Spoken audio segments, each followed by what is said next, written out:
নমস্কার। আজ রবীন্দ্র জয়ন্তী উপলক্ষে আমি একটি কবিতা বলছি।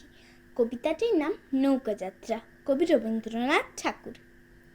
মধুমাঝির ওই যে নৌকাখানা বাঁধা আছে রাজগঞ্জের ঘাটে, কারো কোনো কাজে লাগে না তো, বোঝাই করা আছে কেবল পাটে। আমায় যদি দেয় তারা নৌকাটি, আমি তবে 100 ডিদারাটি। পাল তুলে দিই 4টে 5টা 6টা, মিথ্যে ঘুরে বেড়াই না কো হাটে। আমি কেবল যাব একটিবার 7 সমুদ্র 13 নদীর পার। তখন তুমি কেঁদো না মা যেন, বসে বসে একলা ঘরের কোণে।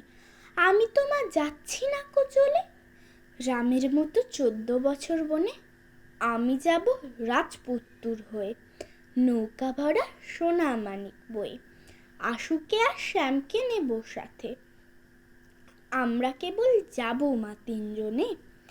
আমি কেবল যাব একটিবার 7 সমুদ্র 13 নদীর পার।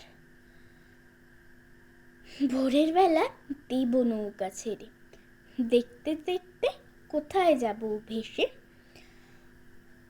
দুপুরবেলা তুমি পুকুর ঘাটে, আমরা তখন নতুন রাজার দেশে।